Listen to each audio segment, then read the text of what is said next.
오늘도 주일 예배 오신 우리 모든 성도님들을 주님의 이름으로 환영하고 또 축복합니다. 오늘 우리 말씀 듣기 전에 옆에분들, 앞뒷분들하고 한번 인사 한번 나누겠습니다. 오늘 인사할 때 이렇게 인사하겠습니다.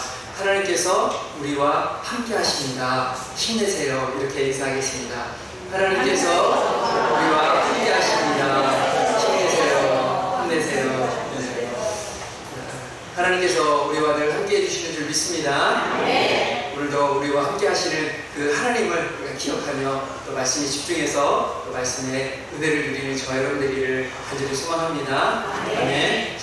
오늘 우리가 읽은 이 열왕기상 8장은요, 솔로몬이 그 언약궤를 이제 성전으로 옮기는 내용입니다. 앞에서 우리가 봤던 내용을 조금 다시 한번 보면 솔로몬이 왕이 되어가지고 이제 그 성전을 짓기 위해서 준비를 하죠. 그래서 어떤 준비를 하냐면 5장에 보면 히람이라는 사람과 히람이라는 왕과 거래를 해가지고 그 성전을 짓기 위한 백향목을 구입하는 것을 보게 됩니다. 그리고 나서 6장에서는 성전의 외부와 내부 그 모든 것들을 이제 건축하고 또 7장에 와서는 성전에서 사용할 모든 기구들, 물건들을 만드는 것을 보게 됩니다. 그렇게 솔로몬이 7년에 걸친 그런 성전 이제 공사를 다 마치고 이제 이 8장에서는 이 성전에 있어서 가장 중요한 바로 그 언약궤를 성전으로 옮기는 내용이 오늘 이 8장의 내용입니다. 자, 그러면 이 언약궤를 옮기는 이 내용을 통해서 오늘 우리는 무엇을 봐야 할까요? 첫째는 하나님을 두려워하는 신앙을 우리가 가져야 한다는 것입니다. 한번 따라해 보실까요? 하나님을 두려워하자. 네, 하나님을 두려워하는 신앙을 우리가 가져야 합니다. 자, 3절부터 우리 5절 말씀인데요. 우리 3절부터 5절 말씀 한 번 더 읽도록 하겠습니다. 이스라엘 장로들이 다 이름에 제사장들이 궤를 맵니다. 여호와의 궤와 회막과 성막 안에 모든 거룩한 기구들을 메고 올라가되 제사장과 레위 사람이 그것들을 메고 올라가매 솔로몬 왕과 그 앞에 모인 이스라엘 회중이 그와 함께 그 궤 앞에 있어 양과 서로 제사를 지냈으니 그 수가 알 수도 없고 셀 수도 없었더라. 아멘. 아멘. 먼저 3절을 다시 보시면 이스라엘 자손의 족장 그리고 장로들을 소집을 하죠. 그리고 그들과 함께 이 언약궤에 있는 곳에 가가지고 이 언약궤를 성전으로 옮깁니다. 근데 성전으로 옮길 때 어떻게 옮기죠? 제사장들이 그 궤를 메고 이렇게 옮겼다고 말씀하고 있습니다. 그리고 그 궤가 움직일 때 또 무엇을 했습니까? 솔로몬이 많은 제물로 하나님께 제사를 드렸다라고 그렇게 말씀해 주고 있습니다.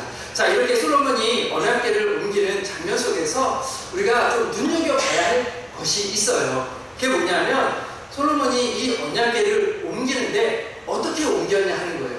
자, 솔로몬이 어떻게 옮겼다고 오늘 기록하고 있죠? 제사장이 그 언약궤를 매서 옮겼다라고 말씀하고 있습니다. 이것이 뭐냐면 하나님께서 지정하신 방법으로 솔로몬은 이 언약궤를 옮기고 있다는 거예요. 여러분, 이게 중요합니다. 솔로몬은 하나님이 지정하신 방법으로 옮기고 있다는 거예요. 자, 여러분, 언약궤는 어떻게 옮기도록 하나님께서 말씀하셨습니까? 제사장이 어깨에 메고 옮기도록 하셨어요. 이것이 하나님이 정하신 방법이에요. 솔로몬은 그 하나님이 정하신 방법으로 이 언약궤를 성전으로, 그 완성된 성전으로 지금 옮기고 있는 것입니다. 그리고 이 언약궤가 움직일 때 하나님께서 많은 제물을 드려서 하나님께 제사를 드린 것도 오늘 보게 됩니다. 자, 그러면 솔로몬이 이 언약궤를 옮길 때 여러분 정말 하나님 주시는 방법대로 옮기고 그리고 셀 수도 없이 많은 제물을 드려서 이렇게 언약궤를 옮긴 이유가 무엇일까요? 이렇게 행한 이유가 무엇일까요? 그것은 다른 것이 아니라 하나님에 대한 두려움 때문에 이렇게 지금 행하고 있는 것입니다. 여러분도 잘 아시듯이요, 이 언약궤를 옮겼던 사람이 한 명 있었어요. 솔로몬 앞에 이 언약궤를 옮겼던 사람이 한 명 있었습니다. 누군지 아십니까? 예, 다윗이에요. 다윗이, 바로 이 솔로몬의 아버지 다윗이 언약궤를 옮겼던 적이 있습니다. 다윗은 이 언약궤를 자신의 성으로 가져오고자 이렇게 이 언약궤를 옮기려고 했단 말이에요. 그런데 이 다윗은 사람들을 모으고 이 언약궤를 어떻게 옮겼냐면 언약궤를 새 수레에 싣고 다윗궁으로 가져오려고 했습니다. 자, 그런데 여러분, 새 수레에 싣고 오는 방법이 하나님이 정하신 방법인가요? 네, 그렇지 않죠. 다윗은 하나님이 정하신 방법 이런 거 생각 안 하고 쉬운 방법, 빨리 가져올 수 있는 방법, 그것만 생각하고 새 수레에 실어서 가져오려고 했습니다. 그런데 언약궤가 이 나홀의 타작마당에 도착했을 때 어떤 일이 있었냐면 그 소들이 뛰었어요. 그러니까 언약궤가 그 수레에서 떨어지려고 했던 것입니다. 그러니까 그 떨어지려고 하는 것을 웃사라는 사람이 손을 내어서 언약궤를 붙들었단 말이에요. 떨어지지 않게. 그런데 이 웃사라는 사람이 어떻게 됐습니까? 그렇죠. 언약궤를 그 손을 대므로 말미암아 그가 죽게 됩니다. 다윗은 이것을 보고 두려웠어요. 이 언약궤를 그냥 옮기는 것이 이것이 정말 두려운 일이구나 깨닫고는 이 언약궤를 자신의 다윗성으로 가져오지 못하고 오베데돔의 집으로 옮기게 된 것을 보게 됩니다. 이렇게 여러분 언약궤를 옮기는 일이 여러분 크고 두려운 일이라는 사실을 솔로몬도 알았던 거죠. 그래서 그 하나님에 대한 그 두려움을 가지고 지금 일하고 있는 거예요. 그 두려움을 가지고 하나님이 정하신 그 방법대로 지금 이 언약궤를 옮기고 있고 또 하나님께 많은 제사를 드리며 이 언약궤를 옮겨오고 있는 것입니다. 저는 이 말씀을 보면서 이런 생각을 해봤어요. 솔로몬이 이런 그 하나님을 두려워하는 마음을 계속해서 가지고 있었다면 어땠을까? 솔로몬이 처음 이 시작을 그 하나님을 두려워하는 마음 가지고 언약궤를 옮겨왔는데 그 두려워하는 마음을 계속해서 가지고 있었다면 어떻게 되었을까라는 생각을 해봤어요. 여러분, 솔로몬이 하나님을 두려워하는 마음을 계속해서 가지고 있었다면 아마 우상숭배의 죄에 빠지지 않았을 것 같아요. 그리고 그 우상숭배에 빠지지도 않고 좀 하나님을 잘 섬긴 왕으로, 하나님을 경외한 왕으로 기억되지 않았을까 하는 생각을 해보았습니다. 뒤에 열왕기상 11장에 가면요, 솔로몬이 우상숭배에 빠지거든요. 근데 우상숭배에 빠진 솔로몬에 대해서 성경이 뭐라고 말씀하시냐면 그의 마음이 그의 아버지 다윗의 마음과 같지 아니하며 그의 하나님 여호와 앞에서 온전하지 못하였다라고 말씀하고 있어요. 그의 마음이 어땠다고요? 온전하지 못했대요. 그의 마음이 온전하지 못했다라는 것은 그의 마음이 처음과 같지 않았다라는 거죠. 그가 처음에 정말 하나님을 두려워하는 마음, 그 마음을 계속해서 갖지 못했고 그래서 우상숭배에 빠졌다고 말씀해주고 있다는 것입니다. 자, 그런데 여러분, 이런 모습은 솔로몬에게만 있는 것이 아닙니다. 이런 모습은 사실 지금 이 시대에도 일어나고 있는 일이죠. 최근 한국교회 여러 가지 일들로 한국교회가 비난을 참 많이 받고 있습니다. 근데 여러분, 왜 목회자가, 왜 교회 중직자가, 왜 성도들이 불미스러운 일을 행하고 불미스러운 행동을 하고 그래서 왜 하나님의 영광을 가리는 그런 일들을 행하게 되는 것일까요? 왜 그럴까요? 하나님을 두려워함이 없기 때문인 거죠. 하나님을 두려워함이 없으니까 자신이 하고 싶은 대로 하는 것입니다. 하나님을 두려워하는 마음이 없으니까 죄의 유혹에 빠지고 속이고 빼앗고 여러분 사기치고 하는 일들을 똑같이 행하며 그렇게 살아가고 있는 것입니다. 사랑하는 성도 여러분, 우리가 믿는 하나님은 어떤 분이십니까? 크고 두려운 하나님이신 줄 믿습니다. 우리가 오후 예배에 하나님에 대해서 배우면서 우리가 배운 게 뭐예요? 하나님은 크고 두려운 하나님이다라는 거 우리가 배웠지 않습니까? 여러분, 하나님을 두려워하는 마음을 우리 가운데 가져야 될 줄 믿습니다. 누가복음 12장 5절에서 예수님께서 이렇게 말씀해 주셨어요. 마땅히 두려워할 자를 내가 너희에게 도이리니 곧 죽인 후에 또한 지옥에 던져가는 권세에 있는 그를 두려워하라. 내가 참으로 너희에게 이르노니 그를 두려워하라.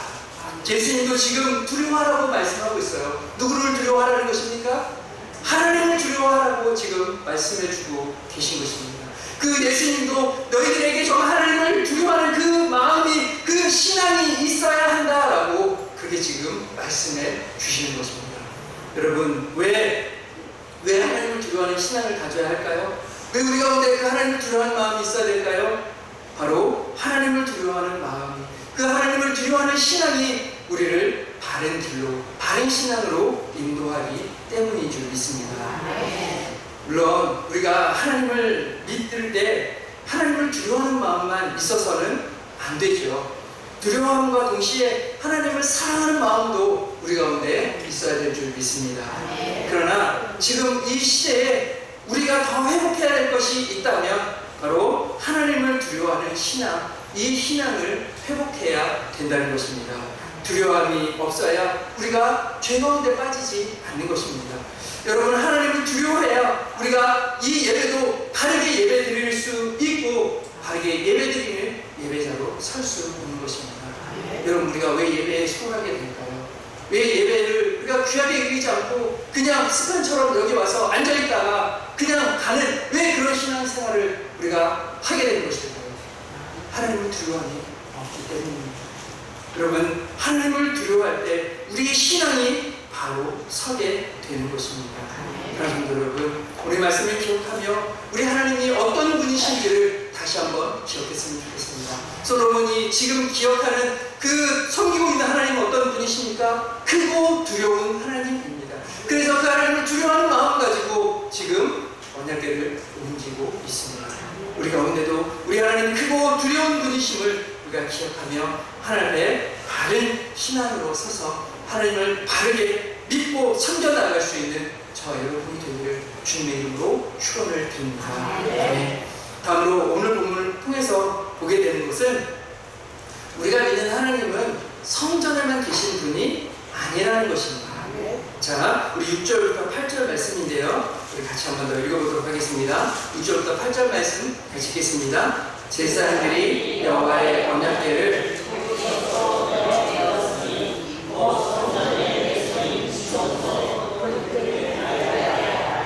그릇들이 그 토속 위에 날개를 펴서 그 채를 덮었는데 채가 기름으로 채 끝이 내수와 성에서 보이나 밖에서는 보이지 아니하며 그 채는 오늘까지 그곳에 있으며. 아멘. 자, 이 8절을 보면요, 언약궤를 옮겨온 것을 지금 말씀하시면서 채에 대한 이야기를 하고 있어요. 채.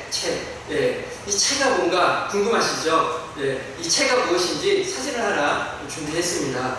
여러분, 이 사진을 보면 예, 이게 언약궤를 이렇게 올려놓는 예, 그런 모습인데, 여기 끝에 보면 긴 막대기가 있어요. 그쵸? 이 막대기가 여러분 바로 채입니다.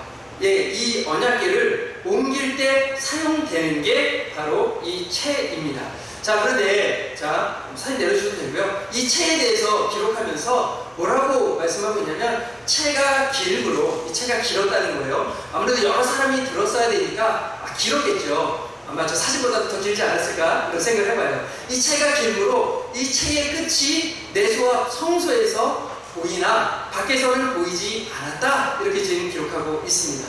자, 그런데 여러분 한번 생각해 보세요. 이 채가 하는 일이 뭐라고요? 언약궤를 옮길 때 쓰는 거란 말이에요. 그러면 지금 언약궤를 성전에 갖다 놨어요. 그러면 여러분 생각해 보세요. 이 채가 더 이상 채가 계속 필요할까요? 아니면 이제는 필요가 없을까요? 여러분, 성전에 갖다 놨어요. 이 채가 계속해서 필요할까요? 아니면 이제는 필요가 없을까요? 네, 필요가 없을 것 같지 않습니까? 이제 무너지지 않는, 옮겨 다닐 필요가 없는 이 성전에 갖다 놨는데, 여러분, 이 채 이제 빼도 없어도 될 것 같습니다. 자, 그런데요, 오늘 성경은 이 채를 그냥 놔두었다, 그리고 그 채가 보인다라고 지금 기록하고 있다라는 것입니다. 여러분, 왜 이렇게 채에 대한 이야기를 하고 있을까요? 아니면 그냥 언약궤가 잘 왔다 이렇게 기록해도 될 것 같은데, 굳이 채에 딸린 그 옮길 때 사용되는 그 채에 대한 이야기를 왜 하고 있을까요? 이것에도 분명한 이유가 있다는 것이죠. 이것에 대해 어떤 학자는 이 채에 대해서 기록한 것은 언약궤가 성전에 있다라는 것을 강조하기 위함이다라고 이야기를 합니다. 물론 저자가 이 언약궤가 성전에 있다라는 그것을 더 강조하기 위해서 이것을 기록한 것도 맞는 것 같습니다. 그러나 이것만 있는 것이 아니라 이 채가 그대로 있다라는 이것은 하나님의 임재의 상징인 이 언약궤가요, 지금 성전에 놓였지만 그곳에만 있는 것이 아니라는 거예요. 더 쉽게 말씀드리면 하나님이 그 성전에만 계신 하나님이 아니다라는 것을 지금 보여주는 거예요. 하나님은 언제든지 움직이실 수 있고 언제든지 다른 곳에 거하실 수 있는 하나님이다라는 것을 보여주시는 거죠. 자, 우리 말씀 한번 같이 보겠습니다. 사무엘하 7장 6절에서 7절입니다. 앞에 있습니다. 자, 우리 같이 읽겠습니다. 내가 이스라엘 자손을 애굽에서 인도하여 내던 날부터 오늘까지 집에 살지 아니하고 장막과 성장 다녔나니 이스라엘 자손과 더불어 다니는 모든 곳에서 내가 내 백성 이스라엘을 먹이라고 명령한 이스라엘 어느 지파들 가운데 하나에게 내가 말하기를 너희가 어찌하여 나를 위하여 백한 목집을 건축하지 아니하였느냐고 말하였느냐. 아멘. 자, 하나님께서 언약궤에 대해서 말씀하시면서 뭐라고 말씀하시냐면 내가 장막과 성막 안에서 다녔다는 거예요. 이 다녔다는 게 뭐냐면 이스라엘 자손들과 함께 다녔다라고 지금 말씀하시는 것입니다. 그 채를 제거하지 않고 계속 그 둠을 통해서 하나님께서 지금 이스라엘 백성들에게 말씀해주고 싶은 게 있어요. 그게 뭐냐면 하나님은 성전에만 계신 분이 아니라 하나님은 계속해서 움직이시는 하나님이시다. 바로 이스라엘 백성들 가운데 계시고 그들과 함께 하시는 하나님이시다라는 것을 지금 이것을 통해서 오늘 말씀해주고 계신 것입니다. 그리고 이것은 하나님의 관심이 어디에 있는지를 오늘 우리에게 분명히 보여주시는 거예요. 여러분, 하나님의 관심이 어디에 있을까요? 하나님이 지금 화려한 성전에 하나님 관심을 두시고 그것에 거하기를 기뻐하시는 하나님이신가요? 그렇지 않다는 거예요. 우리가 믿는 하나님은 이 화려한 성전보다 이스라엘 백성들과 함께하는 것을 기뻐하고 이스라엘 백성들에게 관심이 있음을, 그 하나님의 백성들에게 관심이 있음을 지금 말씀해 주시는 것입니다. 저는 이것이 이 열왕기상을 읽는 백성, 그 독자들에게, 그 이스라엘 백성들에게 큰 위로가 되었을 것이라고 생각이 들었어요. 지금 이 열왕기상을 읽는 독자들의 상황이 어떤 상황들입니까? 바벨론에 포로로 잡혀가 있는 거예요. 여러분, 포로로 잡혀가 있는데 여러분, 그 포로로 잡혀가 있는 상황들이 여러분 그들의 상황이 어땠을까요? 뭐 편안하고 안전한 그런 상황이었겠습니까? 고난이 연속이고 힘들고 어려운 상황이죠. 그리고 고향 땅을 떠나와 있습니다. 성전은 파괴되고 언약궤는 어떻게 되었는지 알지 못해요. 그들의 환경은, 지금 상황은 고난의 연속이고 언제 죽을지 모르고 너무나도 힘든 상황 가운데 있습니다. 그러나 이 말씀을 통해서 그들이 얻는 위로가 무엇입니까? 하나님이 그 예루살렘 성전에만 계신 것이 아니라 지금 이 바벨론에도 함께 계신다라는 거예요. 하나님은 지금도 하나님의 백성과 함께 하신다라는 것입니다. 그들이 그 바벨론의 어려운 상황 가운데 있지만 그것을 들으면서 그들이 하나님의 위로를 경험하게 되는 것입니다. 사랑하는 성도 여러분, 이 말씀은 또 우리에게도 동일하게 적용이 됩니다. 하나님은 여러분에게 관심이 많으십니다. 아멘이십니까? 여러분, 하나님은 여러분에게 관심이 많으세요. 그리고 우리가 믿는 하나님은 이 예배당에만 계신 분이 아니시라 여러분의 삶 속에 함께 하시고 동행하시는 하나님이신 줄 믿습니다. 우리의 상황과 환경이 좋지 못하고 삶에 여러 가지 어려움들이 있지만 그 어려움 가운데서도 우리 하나님은 우리와 함께 하시는 줄 믿습니다. 하나님이 우리와 함께 하시며 우리를 선한 길로 인도하고 계십니다. 우리를 붙들고 우리를 지켜주시고 계십니다. 그런 것을 기억하며 여러분, 오늘도 우리와 함께 하시는 그 하나님을 통해서 또 하나님 주시는 위로와 세임을 얻고 또 힘있게 또 하루하루를 살아갈 수 있는 우리 모든 성도들이 되시기를 주님의 이름으로 축원을 드립니다. 마지막으로 오늘 본문은요, 2절, 기적이 아니라 말씀이 중요하다라는 것을 우리에게 말씀해주고 있습니다. 자, 우리 9절 말씀 다시 한번 읽어보도록 하겠습니다. 자, 9절입니다. 9절 같이 읽겠습니다. 그 궤 안에는 돌판 외에 아무것도 없으니 이것은 이스라엘 자손이 애굽 땅에서 나온 후 여호와께서 저희와 언약을 맺으실 때에 모세가 호렙에서 그 안에 넣은 것이다. 아멘. 자, 여러분 구절 말씀을 보면 이 궤 안에 뭐가 있다고 말씀하고 있어요?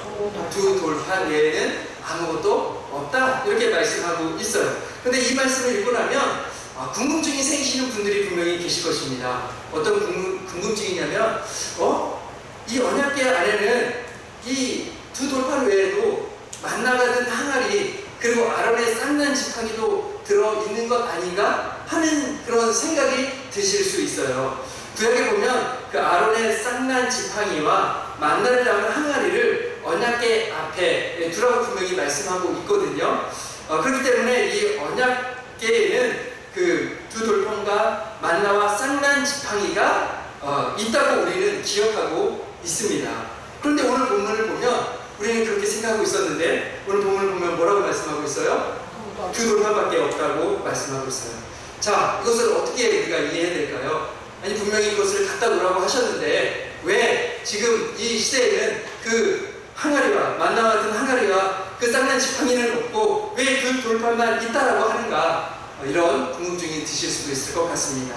자, 이것에 대해서 많은 학자들이 이렇게 이야기합니다. 처음에는요 이 두 돌판과 만나와 쌍난 그 지팡이가 있었지만 지금 이 솔로몬 시대에는 두 돌판만 남아 있었을 것이다 라고 그렇게 생각을 합니다. 자, 그러면 왜 그 만나와 쌍난 지팡이는 사라지고 두 돌판만 남아 있었을까요? 그 이유가 무엇일까요? 그것은 다른 게 아니에요. 이 만나와 쌍난 지팡이를 우상처럼 섬겼기 때문인 것입니다. 여러분도 잘 아시듯이 여러분 만나와 쌍난 지팡이는 그 광야 그 40년을 보내면서 하나님께서 베풀어 주신 그 놀라운 은혜, 기적의 상징이었어요. 그런데 하나님께서 여러분 그것들을 그 항아리에 담고 그 지팡이를 또 놔두라고 하신 이유가 무엇입니까? 하나님의 역사를 기억하라는 거죠. 하나님께서 너희를 먹이셨다는 것, 하나님께서 아론을 택하셨다는 것, 하나님께서 지도자를 세우셨다는 것, 그것들을 이 기적을 보여줌을 통해서 하나님의 일하심을 기억하라고 그것들을 놔두라고 하셨던 거예요. 그런데 여러분 시간이 지나면서 이스라엘 백성들 안에는 어떤 마음이 들었을까요? 만나를 섬기고 그 지팡이를 섬기는 일들이 그 가운데 있었다는 거예요. 여러분 이것을 생각해 볼 수 있는 게 히스기야 왕 시대에 가면요 이스라엘 백성들이 모세가 만든 노뱀을 향하여 분향했다고 그렇게 기록하고 있어요. 여러분 노뱀을 통해서 하나님께서 보이신 게 뭡니까? 노뱀을 바라보면 그들이 산다라는 거예요. 노뱀이 뭔가 능력 있는 게 아니라 하나님의 말씀을 그들이 믿고 그 노뱀을 바라보면 그들이 살아나는 거예요. 그런데 이스라엘 백성들은 그 노뱀이 무슨 능력이 있는 것처럼 그 노뱀을 향하여서 우상처럼 섬겼다는 것입니다. 그렇기 때문에 히스기야가 그 노뱀을 부셔버리게 되는 거죠. 이 사건과 같이 만나와 쌍난 지팡이를 섬겼기 때문에 그것은 없어지고 이 솔로몬 시대는 두 돌판만 남아 있었다라고 우리가 볼 수 있는 것입니다. 그리고 이것을 통해서 지금 이스라엘 백성들에게 말하고 싶은 거예요. 뭘 말하고 싶은 것입니까? 이적이 아니라 하나님의 말씀을 붙들어야 된다는 것이죠. 우상 숭배가 아니라 정말 하나님을 붙들어야 한다고 지금 말하고 있는 것입니다. 왜요? 이스라엘 백성들이 지금 바벨론의 포로로 잡혀가 있는데 그들이 왜 바벨론의 포로로 잡혀가 있습니까? 우상 숭배했기 때문 아닌가요? 그들이 하나님의 말씀을 붙잡지 않았기 때문에 그들이 바벨론의 포로로 잡혀가 있는 것입니다. 그래서 다시금 그들에게 이야기하는 것입니다. 우상 숭배가 아니라 하나님만을 잘 섬기는 삶이 되어야 된다. 하나님의 말씀을 잘 붙드는 삶, 그 삶을 살아야 한다라고 지금 말하고 있는 것입니다. 성도 여러분, 저와 여러분도 이 말씀을 기억하며 하나님의 말씀을 붙들고 말씀 중심의 신앙생활을 해나갈 수 있기를 주님의 이름으로 축원을 드립니다. 여러분 우리의 신앙생활에 자꾸 이적이나 기적을 정말 찾으시는 분들이 많아요. 그래서 어디에 뭔가 이적이 나타난다, 뭐 갑자기 이렇게 손을 뻗으면 뭐 넘어가더라, 뭐 이런 거를 바라시면서 자꾸 그런 데를 기웃기웃하시는 분들이 너무 많더라고요. 근데 여러분, 그 이적이 중요한 것이 아니라 오늘 성경 우리에게 뭐라고 말씀하세요? 하나님의 그 말씀, 하나님의 그 언약이 담겨져 있는 그 두 돌판만 남아있지 않냐, 하나님의 말씀만 붙드는 삶이 그 신앙이 되어야 한다라고 오늘 우리에게 말씀해주고 있습니다. 여러분, 말씀이 중심이 되는 신앙생활을 하시기 바랍니다. 여러분, 우리가 말씀을 바로 알지 못하면 여러분, 우리 신앙이 바로 설 수 없습니다. 말씀을 바로 알지 못하면 이단에 빠지고 내가 믿고 싶은 대로 하나님을 믿다가 하나님이 내가 원하는 대로 해주지 않으시네 하면서 하나님을 떠나게 되는 것입니다. 우리의 신앙이 바로 설 수 없는 것입니다. 사랑하는 여러분, 우리가 그런 신앙이 아니라 정말 말씀 중심의 신앙생활을 함을 통해서 하나님을 바르게 알고 하나님을 바르게 섬겨나갈 수 있는 모든 성도들이 되시기를 주님의 이름으로 축원을 드립니다. 아멘.